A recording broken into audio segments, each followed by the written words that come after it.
The Swedish government has announced a huge boost in its military spending, the biggest since the 1950s. If the plan is approved by Parliament, the country will invest 40% more in its armed forces over the next 4 years. That would increase the number of military personnel from 60 to 90,000 and also add a fifth submarine to the Navy. Upon announcing the bill 2 weeks ago, the Swedish Defence Minister said that an armed attack against the country cannot be ruled out. And Defence Minister Peter Hultqvist joins us now from Stockholm for more on this. Thank you very much for joining us, Minister. Russia straying into Swedish waters or airspace is nothing new. So why have you announced this boost in the spending right now? We have a background very clearly with Russian aggression against Georgia. We have annexation of Crimea against international law. We have a conflict in Ukraine. We have a lot of military activities in the Belarusian area, and we have upbuilding of Russian military capabilities in the Kola Peninsula. And we have more of activities in the air and on the sea, in the Baltic Sea area.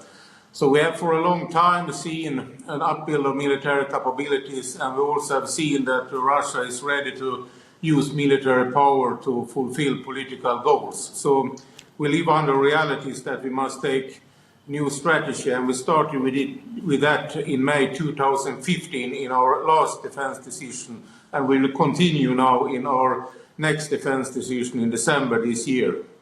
So you're saying that the new realities are that Russia is here, it's right on your doorstep, but you also said when you announced this spending plan, an armed attack against Sweden cannot be ruled out. How likely would you put the likelihood of an attack? 50%, 60%? I do not speculate about anything.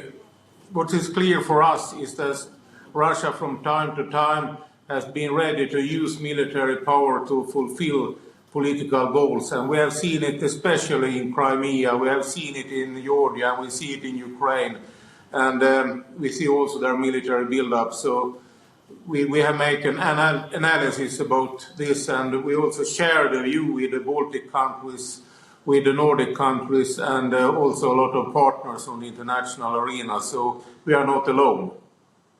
Minister, with all due respect, as the government official in charge of defence, I'm sure that your department will have run some sort of risk analysis. I can understand if you don't want to share that with us, so we'll move on now.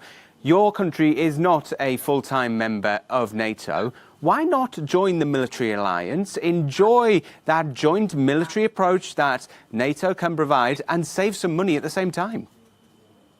I don't think we save any money, but we are ready to invest money in defense, and we do it just now, and we will also increase our military capabilities. We have operational planning with the non-allied Finland. We work very deeply with the Nordic countries, with the United Kingdom, with the US, with Poland, with Germany, and with other countries in Europe. So we have a lot of connections, and we exercise together, we build interoperability together, we prepare for acting together if we come to crisis situation. But if we change our military security doctrine, we also change the whole security situation in our part of Europe. So we think from a non-alignment perspective, we make our military capability to a higher level, and we're deepening our cooperation. We think that that is the best strategy in our geographical area. Now, your aim is to try and boost the number of military personnel that you've got by 50%. That is going to take a lot of time. How do you plan to do that? Are you going to bring back a higher rate of mandatory service in the army and your forces? Yes, we have a reactivated conscription service, and we now have around 5,000 conscripts, and we will go up to 8,000 2025. We will also establish new regiments, and we will expand the organization from 60,000 to 90,000 personnel. So we are developing the organization, and we invest a lot in the brigade format. We invest a lot in new aircrafts. We invest in new submarines. We also invest in new sea vessels.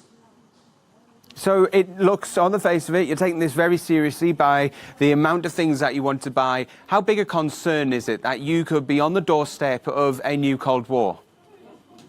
Now, I don't speculate in anything more than what I can see in reality, and what we have seen is what Russia have done in our neighborhood, and we have also European Union sanctions against Russia, and that's very important because they have broken international law. And I think we are stronger together, and I think we build threshold together, and I think that is a very clear security signal, not only from Sweden, but also from the countries we are cooperating with. Sweden's Defence Minister Peter Hultqvist joining us there from Stockholm. Thank you very much indeed.